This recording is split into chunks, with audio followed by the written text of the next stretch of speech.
with Beth Dobkin as president. It was just kind of love at first sight. Honestly, she was so impressive. And she arrived at the interview straight from, I think, South Africa with a really bad cold. And she still was amazing. She just seemed to me to have an innate leadership quality that convinced me that she would be somebody who would generate a lot of followership, both internally and also externally. I mean, she arrived ready to be president day one. And what stood out to me was her transparency, a directness, a willingness to take things head on. She attracted really good people to work with her. There was an automatic mutual respect that she somehow kind of commanded. And those aspects really stood out to me right away. From the very moment I met her in person, I knew this was the right person.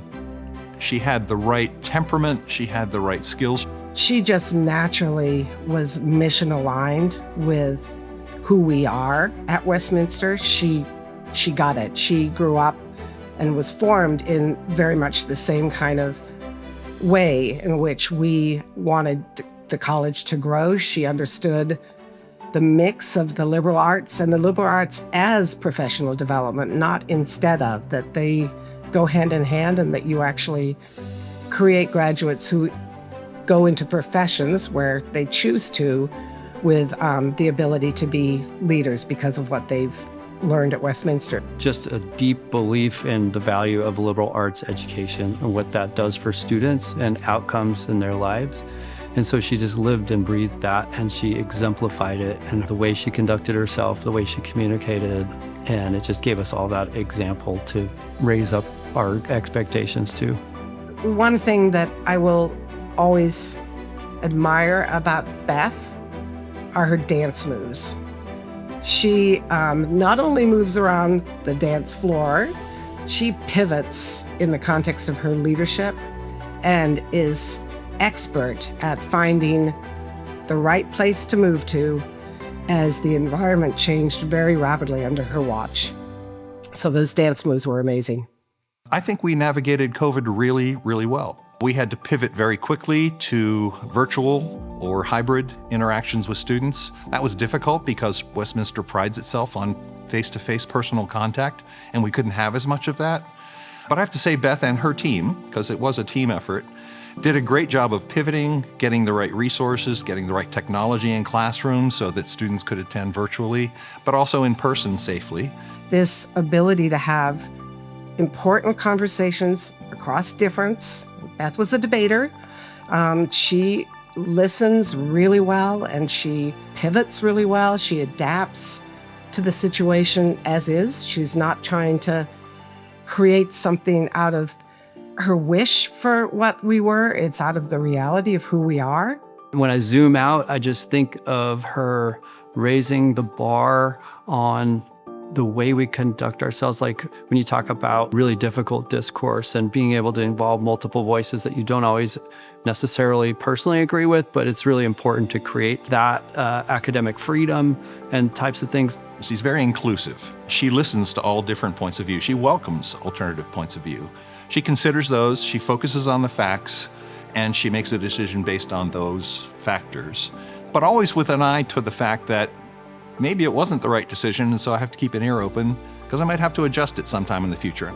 I think President Dobkin showed me a much more healthier and more feasible style of leadership, one that's just calm, that's confident in the way that they present themselves in the room. And she's quick, she's hanging on everywhere that whoever she's talking to is saying, and I've kind of tried to model that. Yeah, I can't talk about Beth without talking about the first dude as well.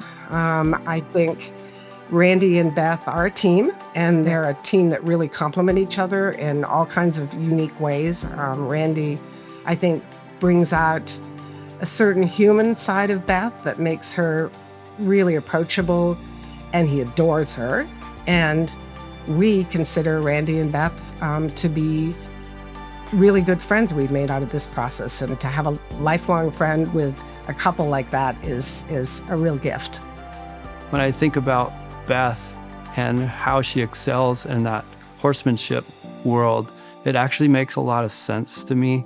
There's a lot of courage, a lot of strength required, a lot of skill, and all those things kind of come out in that. And I think in some ways that makes a lot of sense to me about who she is and why she's so good at that.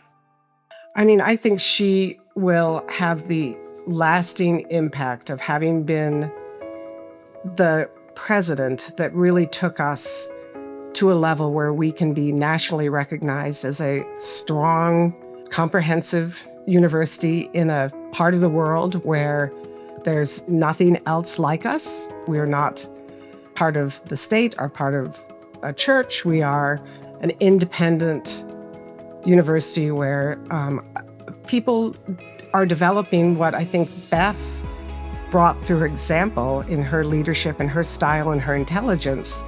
Well, Dr. Dobkin's just been so instrumental to our university. She's worked so well with our donors and such. With her help, we've raised over $90 million during her time here at the university, closing in on $100 million.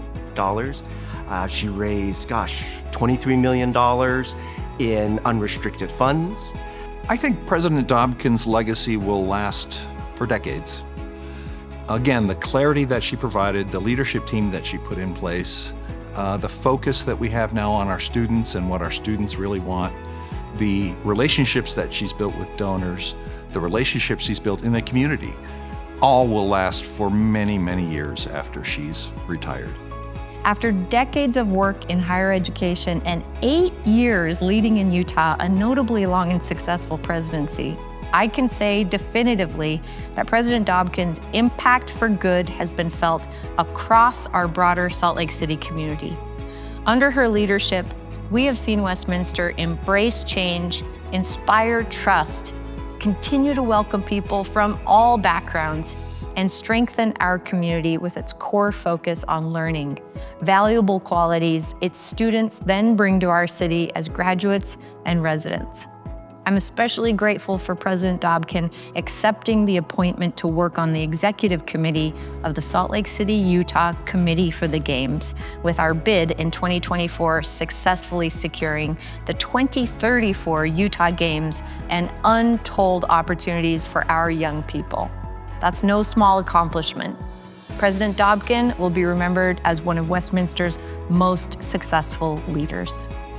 I think students will remember President Dobkin as very accessible. I have lots of students who talk to me about how she responds to their emails or how they just see her walking her dog across campus, eating shaw, the same food as the rest of us students. And so I think just her visibility on our campus is something that students will remember.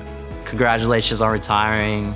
We were so lucky to have had you for 8 years. I know that's long in a job that's that demanding and that difficult. And I mean, you've inspired the campus from, faculty to students. And so we're gonna miss you.